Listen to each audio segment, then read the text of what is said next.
Hi guys, எல்லோருக்கும் வணக்கம். இந்த ஒரு வீடியோ பதிவில் நம்ம எதை பற்றி பார்க்க போகிறோம் அப்படின்னா எஸ்எஸ்சி, அதாவது ஸ்டாஃப் செலெக்ஷன் கமிஷன்லேருந்து சிஹெச்எஸ்எல் கம்பைன் ஹையர் செகண்டரி லெவலுக்கான 2024க்கான ஒரு நோட்டிஃபிகேஷன் வந்து ரிலீஸ் பண்ணியிருந்தாங்க. அதில் கிட்டத்தட்ட 3712 ப்ளஸ் வேகன்சிஸும் அலௌன்ஸ் பண்ணியிருந்தாங்க. எல்டிசி, ஜேஎஸ்ஏ, டிஇஓ போன்ற போஸ்ட்டுக்கான இதுக்கான application status and exam city date time வந்து ரிலீஸ் பண்ணியிருக்காங்க. அதை எப்படி செக் பண்ணுறது அப்படின்றத பார்க்கலாம்.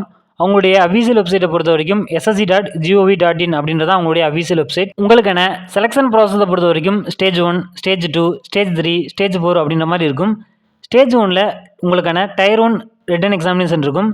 ஸ்டேஜ் 2ல் உங்களுக்கான return examination and skill test இருக்கும். ஸ்டேஜ் 3ல் உங்களுக்கான டாக்குமெண்ட் வெரிஃபிகேஷன் இருக்கும்.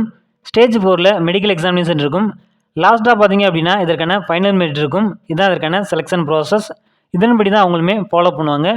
இதுக்கான டயர் 1 ரிட்டன் எக்ஸாமினேஷன் பார்த்தீங்க அப்படின்னா நெக்ஸ்ட் மந்த், அதாவது ஜூலை மந்தில் 1, 2, 3, 4, 5 இந்த தேதிகளையும் 8, 9, 10, 11 இந்த தேதிகளையும் இதுக்கான டயர் 1 ரிட்டன் எக்ஸாமினேஷன் வந்து கண்டக்ட் பண்ண போகிறதா சொல்லியிருக்காங்க.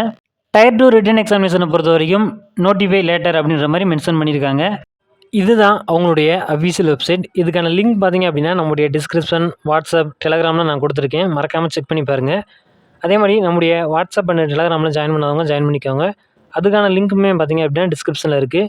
இதில் ஃபஸ்ட்டாகவே பார்த்தீங்க அப்படின்னா combine higher secondary level 10th + 12th examination அப்படின்ற மாதிரி இருக்கும். அதில் உங்களுடைய எக்ஸாம் டேட்டை வந்து செக் பண்ணிக்கோங்க. எக்ஸாம் டேட்டை செக் பண்ணிவிட்டு அதுக்கு 3 டேஸ்க்கு முன்னாடி உங்களுடைய அட்மிட் கார்டை நீங்கள் டவுன்லோட் பண்ணிக்கிற முடியும். அதில் டவுன்லோட் அட்மிட் கார்டு அப்படின்ற ஆப்ஷனை கிளிக் பண்ணுங்கள். கிளிக் பண்ணிங்க அப்படின்னா இந்த மாதிரி ஓப்பன் ஆகும். இதில் உங்களுடைய ரிஜிஸ்ட்ரேஷன் நம்பர் அல்லது உங்களுடைய ரோல் நம்பரை வச்சு டவுன்லோட் பண்ணிக்க முடியும். உங்களுடைய ரெஜிஸ்ட்ரேஷன் நம்பர் அல்லது ரோல் நம்பரை என்ட்ரு பண்ணிக்கோங்க.